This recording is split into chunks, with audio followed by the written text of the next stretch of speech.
कौन देख लो यूट्यूब पे 70 अपना कहीं के चलो विग्रहाल का नहीं आवाज ना। हाँ कभी को ब्रिज पर बता दो वीडियो करने लगा देखने लगे। आयतनवान् भवति या फलिर्या फला पुष्पायाश्च पुष्पिनीः। गुड ये भाई मजा फेंक रही है फूल सारी अतोना आज में मुञ्जन भगवसः लम्बनोदरवलं पुत्रप्रवर्तनं तस्माच्च ममे स्यालोत्रशान्तिं प्रयच्छमे चामन्तिका ककुलगजं फलपाटलाब्जपुन्नागरवीररसालपुष्पैः बिल्वप्रवालतुलसीदलमल्लिका धिस्त्वां पूजयामि जगदीश्वरि परमेश्वरी।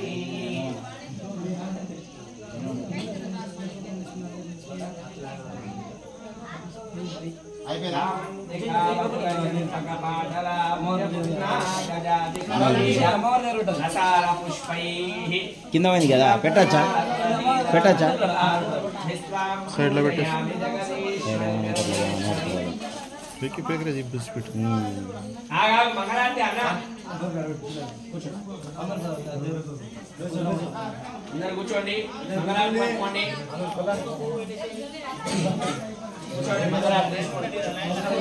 स्पेशल है ना स्पेशल तो जैसे क्लाउड जैसे दूसरे दिखा है बड़ा ना हेड पर ऊपर जाए लगा जो बता दो जना उजी फोकस नहीं ये अपर रहना अपना अंगली तो जो बराबर एडजस्ट करता आप हमारी फोकसिंग है ऊपर रहना तो बराबर है राइटिंग अरे ये भी काट रही है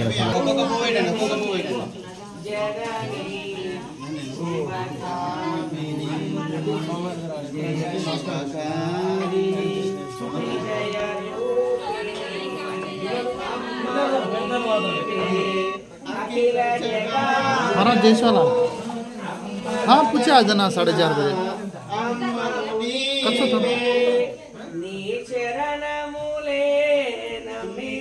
बाप का नाम आता डायरेक्ट आता का आगे हाँ तब भी आया था असली हाँ ड्राइविंग तब की देखो ही देखा ड्राइवर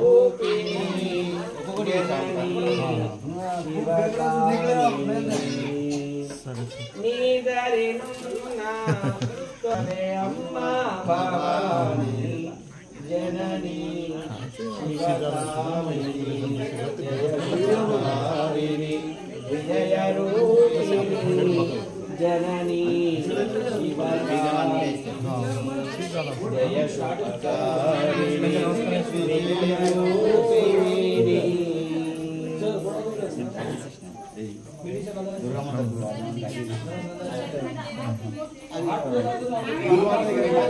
बोलो जो बोलो ना बात की जितना फोन पड़ेगा ना बाबू ने అయితే మంగళారతి పట్టుకోండి हाँ हाँ మనం ఆంధ్ర పబ్లిక్ సార్ అమ్మ అందరూ శ్రద్ధగా వినాలి ప్రతి ఒక్కరు రేపు ఉదయం మనకు 5 గంటలకు మనతో పాటు మేస్త్రి కూడా మనకు ఉదయాన్నే 5 గంటల వరకు ఉండేటట్టుగా ప్రయత్నించండి కాబట్టి రేపు మనకు విగ్రహము ధ్వజము తర్వాత యంత్రం అన్ని ప్రతిష్టాపన ఉంటుంది కాబట్టి క్రేన్కు చెప్పిరా ఓకే అట్లా కాబట్టి ప్రతి ఒక్కరికి అందజేయండి విషయాన్ని అందరం రావాలి రేపు వీళ్ళు వాళ్ళు వీళ్ళు అని కాదు అందరము రావాలి రేపు మాత్రం ఎవరైనా కూర్చొని బ్యాచ్ ఉంటే యజ్ఞం దగ్గర కూర్చోవచ్చు అట్లాగే ఇంటి నుండి ఓడి బియ్యాన్ని తీసుకెళ్ళండి రేపు అమ్మవారి కళ్యాణం ఉంటుంది కాబట్టి శాంతి కళ్యాణం ఓడి బియ్యాన్ని తీసుకురండి వచ్చేటప్పుడు తెలుసా ఓడి బియ్యం అంటే బియ్యంలో కొద్దిగా పసుపు నూనె కలిపి తర్వాత 5 కుడుకలు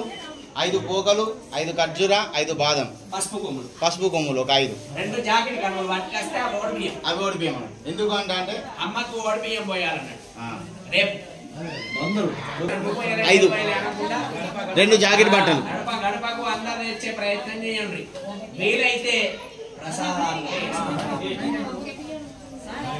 आरती यांगा से आरती फेरो जमनावड़ी फेरो जमनावड़ी लेस्ते दस्ते को बरा पंतुल जरा लेस्ते उठाड़न करेगा हां करे नहीं ऐसे पकड़े नहीं मजे नावरे को ऐसे काम करो चिनाओ సాయంకాల సమయములో సంధ్యాదీపారాధనలో వచ్చును తల్లి మహాలక్ష్మి వచ్చును తల్లి వరలక్ష్మి కాళ్ళకు గజ్జెలు కట్టింది మెడలో హారము వేసింది పిలిచిన వెంటనే పలికింది అడిగినంతా ఇచ్చింది మేమడిగినంతా ఇచ్చింది సాయంకాల సమయములో సంధ్యాదీపారాధనలో వచ్చును తల్లి మహాలక్ష్మి వచ్చును తల్లి మహాలక్ష్మి ధనములరిచ్చును ధనలక్ష్మి ధాన్యములిచ్చును ధాన్యలక్ష్మి వరములునిచ్చును వరలక్ష్మి సంతానమిచ్చును సంతానలక్ష్మి సాయంకాల సమయములో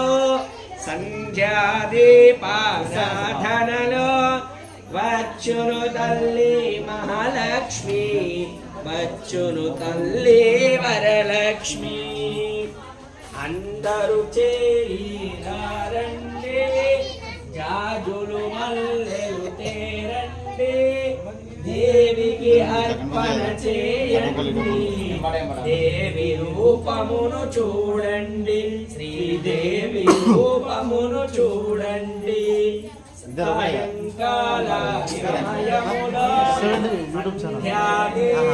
సంధ్యాదీపారాధనలో వచ్చును తల్లి మహాలక్ష్మి వచ్చును తల్లి వరలక్ష్మి వజ్రకిరీటము చూడండి ముత్యాలహారము చూడండి నాగాభరణము చూడండి మంగళ రూపము కనరండి దేవి మంగళ రూపము కనరండి సాయంకాల సమయములో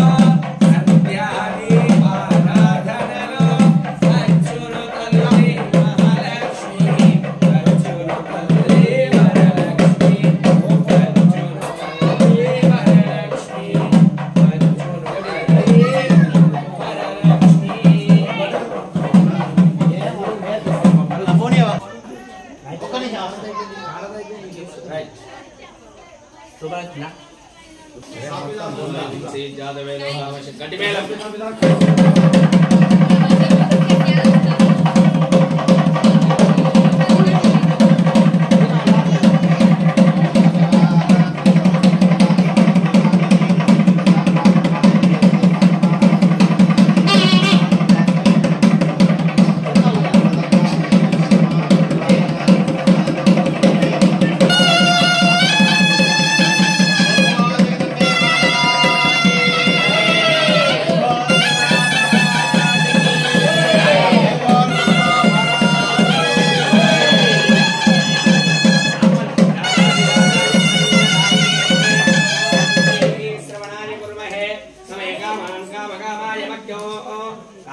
महाराजाय नमः हे देवदेवोत्तम देवता सार्वभौम श्रीमदखिलाण्डकोटि ब्रह्माण्ड नायकी जगद्रक्षकी श्री जगदम्बे माता सेवालाल रामराव महाराज प्रतिष्ठा महोत्सवाख्ये कर्मणि द्वितीय दिवसे सायंकाले साय महाराजसमाप्त्यर्थं वेद स्तोत्रदेवावधारय वेदमधारय ओम शन्नो देवी विष्टाया भवन्तु मेदये प्रियार विश्रामत्रः स्तोत्रमोधारय मालिकदीशार्गे क्रीडनन्दगे श्रीमान्नारायण विष्णुः वासुदेवो अभिरक्षतु भवानारविन्दयोः वेदोक्तदिवसवनमन्त्रपुष्पाणिं समर्पयामि स्वस्ति प्रजाभ्यां परिपालयन्तां न्यायेन मार्गेण महिं महिषाः गोब्राह्मणेभ्यः शुभमस्तु नित्यं लोकाः समस्ताः सुखिनो भवन्तु కాలే వర్షదు పర్జన్య పృథివీ సస్యజాలిని దేశోయం చ పరిదో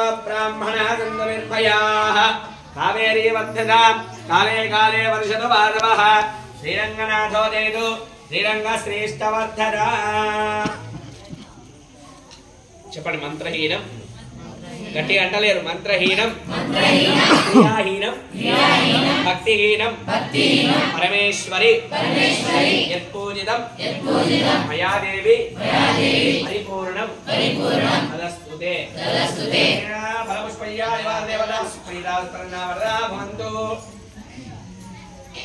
పంతులు వస్తున్నారు, మంత్రాలు చదువుతున్నారు, పోతున్నారు. యజ్ఞం మీద కూర్చున్నట్టు ఒక బ్యాచ్ అవుతుంది, 2 బ్యాచ్ అవుతున్నాయి, 3 అవుతున్నాయి. కానీ దీని వివరణ మాత్రము స్థిరంగా మనం తెలుసుకోలేకపోతుంది. ఎందుకోసం చేస్తున్నాం తెలియదు అందరికి అర్థమవుతుంది. అలా ఒక ఆలయాన్ని కట్టుకున్నప్పుడు నిర్మించుకున్నప్పుడు అందులోకి ఎలాంటి శక్తులు రావు. అమ్మవారి లోపలికి మనం విగ్రహాన్ని కొనుక్కొచ్చాము, అవునా? ఎక్కడి నుంచి కొనుక్కొని వచ్చాము? ఒక శిల్పి దగ్గర నుంచి తీసుకొచ్చాము. శిల్పి అంటే ఎవరు? చెక్కేవారిని శిల్పి అంటాం. ఆయన ఏం చేస్తాడు? ఒక కాళ్ళ మధ్యలో తొక్కుకుంటూ చేస్తూ ఉలి దెబ్బలతోటి చెక్కుతాడు, అవునా? పాదంతో అటు దొక్కుతాడు, ఇటు దొక్కుతాడు, తొడ మీద వండ పెట్టుకుంటాడు, అటు వండ పెట్టుకుంటాడు, మధ్యలో అటు ఇటు పోయేస్తాడు. కాలు కడుక్కుంటాడో లేదో అదే టెన్షన్ తోడు కూడా చెప్తుంటాడు, చేస్తున్నాడు. అవన్నీ కూడా శుద్ధి కావాలి. విగ్రహాలు కూడా మనకు శుద్ధి కావాలి. అందుకోసం అని మనం నిన్న ఏం చేసాము? జలాధివాసం చేసాం. నిన్న సాయంత్రం ఏం చేసినాం? రాగానే ఊరేగింపు అయిందా? రాగానే ఏం చేసినాం? నీళ్ళలో పడుతుంటాం. అది కాగానే పొద్దున తీయగానే మళ్ళీ ఏం చేసినాం? మంచిగా సకల దేవతలు ఎల్లో ఉంటాయి. ఆవులో ఒక్క ఆవు ప్రదక్షిణ చేస్తేనట తీర్థయాత్రలు అన్ని చేసి వచ్చినట్టేనట, చూసి వచ్చినట్టు. అంటే మన దేవతలందరూ కూడా ఆవులో ఉంటారట. అలాంటి ఆవు మూత్రాన్ని తీసుకొచ్చి ఏం చేసినాం మనం? ఆవు పాలు, ఆవు పెరుగు, ఆవు మూత్రము, ఆవు నెయ్యి, తేనె అవన్నిటితో అభిషేకం చేసుకున్నాం. ఆ విగ్రహం అంతా శుద్ధి కావాలి కదా. ఆ విగ్రహాన్ని శుద్ధి చేసుకున్నాం. తర్వాత ఉదయం ఏం చేసాము? పండించుకునేటువంటి ధాన్యం ఏదైతే దేవతగా కొలుస్తామో మనం, అన్నం పరబ్రహ్మ స్వరూపం అన్నపూర్ణాదేవిగా కొలుస్తాం. కాబట్టి ఆ బియ్యంలో అమ్మవారిని పడుకోబెట్టాము. రామరామారాన్ని దేవాలయాన్ని మంచిగా నీట్గా దుడుచుకొని తీసుకొచ్చి తర్వాత ఏం చేసాం? అక్కడికి వెళ్ళి ధ్వజస్తంభం తీసుకొచ్చి అధివాసం చేయలేం కదా. నీళ్ళలో పడుకోబెట్టడం అంటే అంత పెద్ద ఎంత కావాలి? ఎన్ని ట్యాంకర్లు కావాలి? కాబట్టి మనిషికో చెంబు నీళ్లు తీసుకెళ్లి ఆ యొక్క ధ్వజస్తంభానికి కూడా మనము అభిషేకాన్ని చేసుకున్నాం. అలా అలంకరణ చేసుకుని అక్కడ ధ్వజస్తంభం పూజ చేసుకున్న తర్వాత వచ్చి ఫల పుష్ప శయ్యాదివాసం అంటారు. ఇప్పుడు మనం చేసిన పూజ పేరేంటి? ఫల పుష్ప శయ్యాదివాసం. ఫలము అంటే పండు, పుష్పము అంటే పువ్వు. కాబట్టి అలాంటి అధివాసం ఇప్పుడు చివరిగా చేసేటువంటిది పండ్లల్లో పూలల్లో పడుకోబెట్టేదాన్ని ఫల పుష్ప శయ్యాది అధివాసాలు అంటారు. అంటే వాటి యొక్క రాయి, ఆ రాయి ఉన్నటువంటి శుద్ధి కావాలి. కాబట్టి ఆ యొక్క అధివాసాలను మనము ఒక్కొక్కటిగా నిన్న రాత్రి జలాదివాసము, నిన్న పొద్దున, ఇవాళ పొద్దున మనం అభిషేకం తర్వాత ధాన్యాదివాసము, ఇప్పుడు చేసిన దాన్ని ఫల పుష్ప శయ్యాదివాసము అని అంటాం. ఇదే కాకుండా 3 రోజులుగా అక్కడ ఉన్నటువంటి కలర్స్ తోటి ముగ్గులు వేసినాము, పూజలు చేస్తున్నాము, యజ్ఞం చేస్తున్నాము. మరి వాళ్ళందరూ ఎవరు? ఈ యొక్క విగ్రహాలు స్థాపించాలి అంటే వాటికి కావలసినటువంటి అధిష్టాన దేవతలు అట. ఒక ఇంట్లో కానీ కొడుకో కూతురో పెళ్ళైతే మనం ఎంతమందిని పిలుస్తాం? పత్రికలు 10 మందిని పిలుస్తామా లేదా?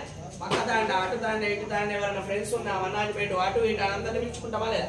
ఒక ఇల్లు కట్టుకున్నా సరే. అలా అమ్మవారికి కావలసినటువంటి అధిష్టాన దేవతలు ఉంటారు. ఒక సీఎం రాగానే ముందు ఎట్లుంటే సెక్యూరిటీ వాళ్ళందరినీ విలువాలా వద్దా? ఒక అమ్మవారు వస్తుందంటే సీఎం కంటే ఎక్కువ, బియ్యం కంటే ఎక్కువ.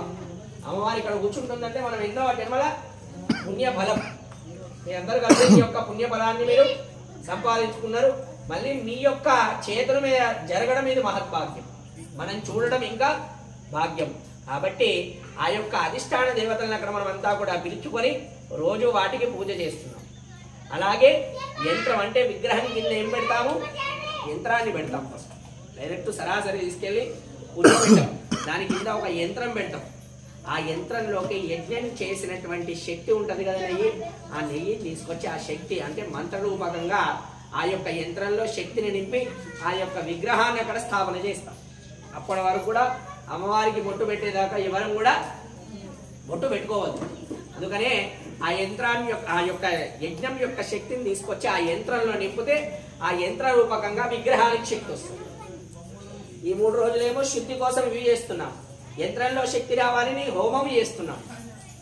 ఇదంతా కూడా చేస్తే అప్పుడు అమ్మవారు నిజంగా నిక్షిప్తమై వస్తుంది.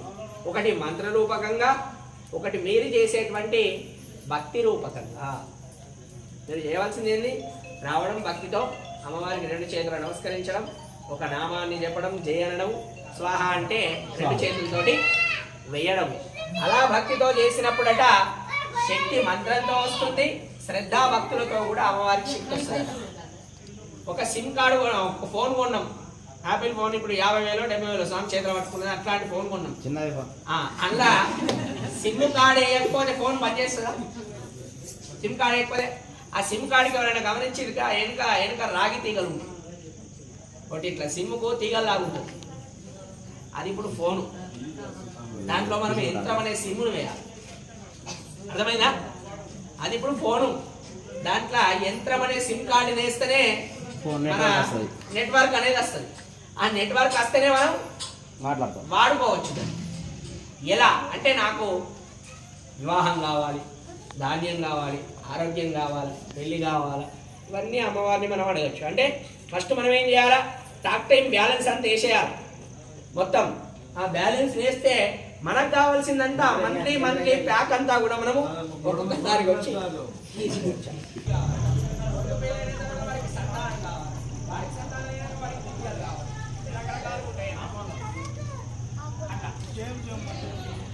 పొద్దున మనము ఖచ్చితంగా 5 గంటల లోపు సంపూర్ణంగా చేసుకున్నాము. అందరూ ప్రసాదం